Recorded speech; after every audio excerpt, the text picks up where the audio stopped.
Sure.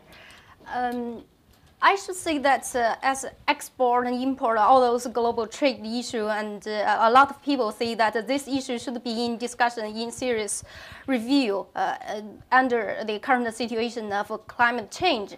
And I also should say this is a natural tendency, like the globalization is happening. It's not purposefully happening by a few countries. It's just like the natural flow of capital, of investments to where the businesses can maximize their benefits, their profits. So as you see that whether some of the exports contributed, like 1/3 of the emissions from China is embedded in exports, and whether China should reconsider this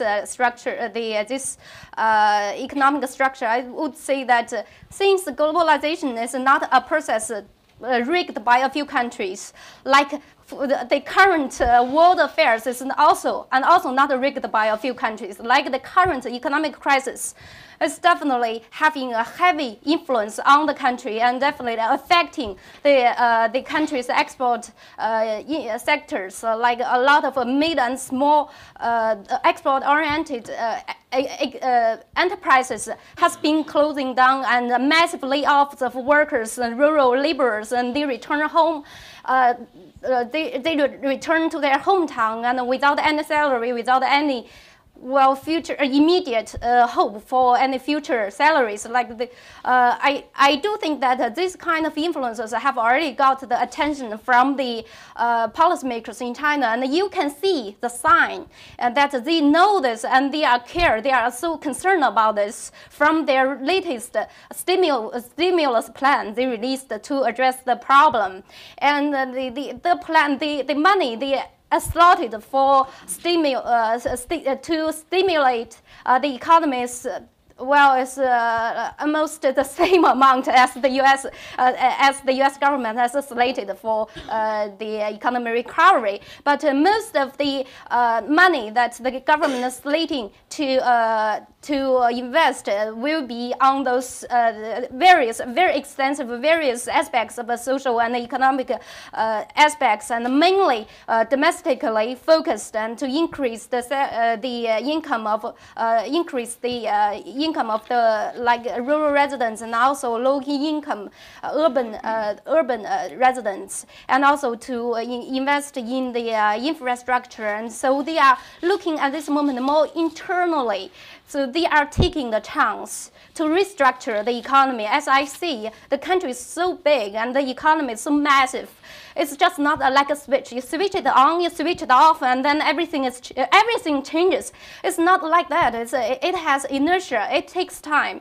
So, but they do notice the importance of shifting, not relying too heavily on exports, not relying too heavily on like other markets. And so they are trying to. They realize the key is to prop up the domestic demands. Sarah, you've already had a chance to speak, so I'm going to find someone else. John Topping, please. Way to the back, Julia. Well, thank you very much.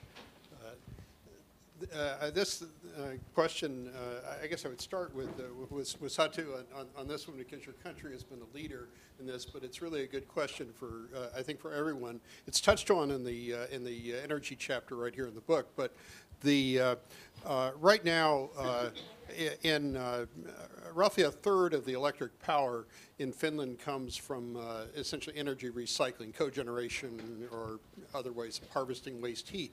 And there are 3 other countries in Northern Europe. Denmark, it's roughly 50%, Netherlands about 40%, and somewhere in that range in Latvia as well. The U.S., it's about 6.5%. Most countries are roughly where we are.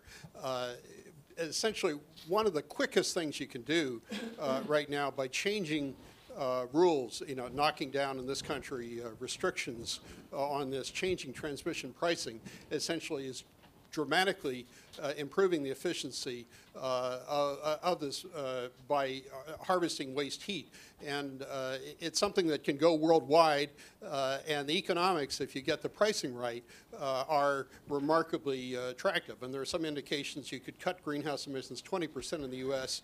and save $70 billion a year annually by doing something like this. And I just wonder, you know, what your sense is of the potential in various countries of making that kind of a change. Satu, do you want to give a brief response to that? Yes, well, if I understood correctly, well, it's very important, and we have really learned in Europe that it's very important what kind of rules for electricity market you have and what are the transmission systems. And as one example, I would like to mention that in December I was listening to one Swiss expert who told that his company is working with some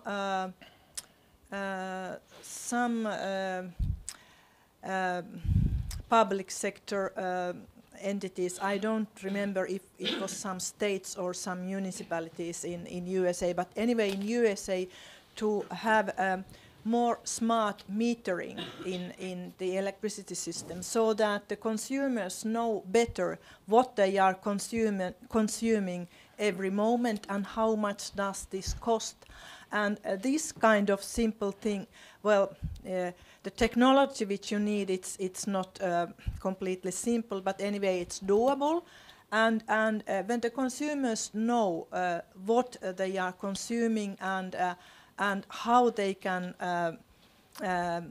influence their consumption, it has reduced the consumption of electricity by 10 to 20%. So I expect without any losses in the quality of life. So that's one example. But I would like to add one point of the German renewable energy system, which I find very, very interesting. Because in some countries, like my country, there is still strong campaigning and lobbying against wind power. And one of the arguments against the feed-in tariff law of Germany is that electricity will become more expensive for the consumers because it's the grid operators who pay this higher price for everybody who produces electricity by wind power or solar or any renewable. But unexpectedly in Germany, the fact that the share of wind power is now so big, that has reduced the electricity bills of consumers. And the reason for that is how the electricity market functions.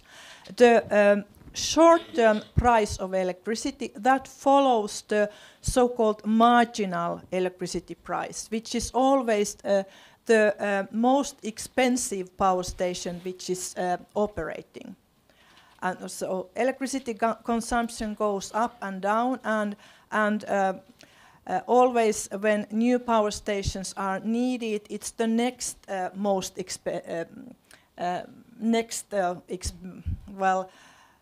you use always the cheapest combination, and when the consumption grows, it's the next one